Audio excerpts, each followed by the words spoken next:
एक और जहां कांग्रेस पार्टी आगामी चुनावी समर के लिए खुद को फिर से संगठित कर पॉलिटिकल कमबैक की कोशिश में है, तो वहीं पार्टी की पूर्व अध्यक्ष सोनिया गांधी को लेकर एक नई कानूनी विवाद खड़ा हो गया है, जिसने कांग्रेस के नैरेटिव पर असहज सवाल खड़े कर दिए हैं। दिल्ली की एक अदालत ने सोनिया गांधी के खिलाफ एफआईआर दर्ज करने की मांग वाली आपराधिक शिकायत पर सुनवाई के लिए 10 सितंबर 2025 की तारीख तय की है। ये शिकायत वकील विकास त्रिपाठी द्वारा दर्ज कराई गई है, जिसमें आरोप लगाया गया है कि सोनिया गांधी का नाम भारतीय नागरिकता प्राप्त करने से पहले ही मतदाता सूची यानी कि वोटर लिस्ट में दर्ज था, जो भारतीय कानूनों का साफ उल्लंघन है।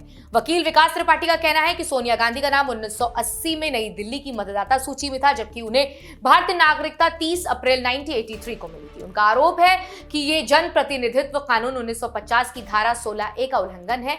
इस धारा के अनुसार जो लोग भारत के नागरिक नहीं है वो मतदाता के रूप में पंजीकृत नहीं हो सकते। अतिरिक्त मुख्य न्यायिक मजिस्ट्रेट वैभव चौरसिया ने वकील विकास त्रिपाठी द्वारा दायर की गई 223 पन्नों की आपराधिक शिकायत का अवलोकन करने के बाद सुनवाई की अगली तारीख 10 सितंबर निर्धारित की है। अदालत ने कहा है कि प्रारंभिक दलीलें सुनी जा चुकी हैं, लेकिन इतने वृहद दस्तावेज की पूरी समझ के लिए ज्यादा समय की जरूरत है। केंद्र में मतदाता सूची और नागरिकता की क्या टाइमलाइन है, इसको समझाते हैं। दरअसल शिकायत का मूल आरोप है कि सोनिया गांधी का नाम भारतीय नागरिकता प्राप्त करने से पहले यानी कि 1980 से पहले मतदाता सूची में दर्ज था। वकील पवन नारंग ने अदालत को बताया कि 1982 में उनका नाम मतदाता सूची से हटा दिया गया था, लेकिन फिर 1983 में जब उन्हें राजीव गांधी से विवाह के बाद भारतीय नागरिकता प्राप्त हुई तो उनके नाम को दोबारा जोड़ा गया। नारंग ने यह तर्क दिया है कि अगर 1982 में नाम हटाया गया तो ये एक्सेप्टेंस है कि नाम गलत तरीके से जोड़ा गया था, और अगर यदि प्रक्रिया सही होती ना नाम पहले यानी 1980 में हटा दिया जाना चाहिए था। इसी क्रम में उन्होंने यह भी बताया कि संजय गांधी का नाम भी उनकी मृत्यु के कारण उसी दौरान सूची से हटा दिया गया था।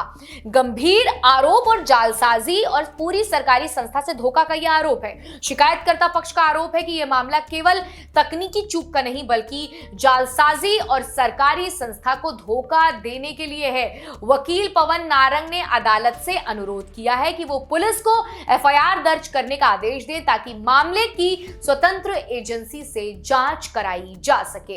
इस शिकायत में न सिर्फ सोनिया गांधी को आरोपी बनाया गया है बल्कि दिल्ली के आईपी स्थित पुलिस स्टेशन के एक एसएचओ को भी पक्षकार बनाया गया है, ये कहते हुए कि उन्होंने ये शिकायत पर कार्रवाई नहीं की है। ये शिकायत भारतीय न्याय संहिता की धारा 175 के 4 के तहत दर्ज कराई गई, जो सरकारी प्रक्रिया में जालसाजी या धोखाधड़ी से संबंधित अपराधों को परिभाषित करती है।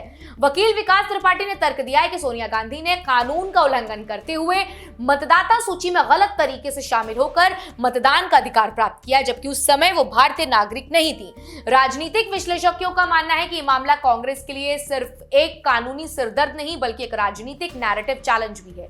एक और कांग्रेस इंडिया गठबंधन में अहम भूमिका निभा रही है, वहीं ये केस पार्टी के शीर्ष नेतृत्व की नैतिक वैधता पर भी सवाल खड़े कर सकता है। कई जानकार मानते हैं कि ये केस आने वाले महीनों में कांग्रेस की अभियान को डिफेंस मोड में धकेल सकता है, खासकर जब पार्टी 2026 के बड़े राज्यों में चुनाव और 2029 के आम चुनावों की रणनीति बनाने में जुटी हुई है। सबकी निगाहें 10 सितंबर टिकी हैं, जहां अदालत तय करेगी कि शिकायत एफआईआर दर्ज कराने योग्य है या नहीं।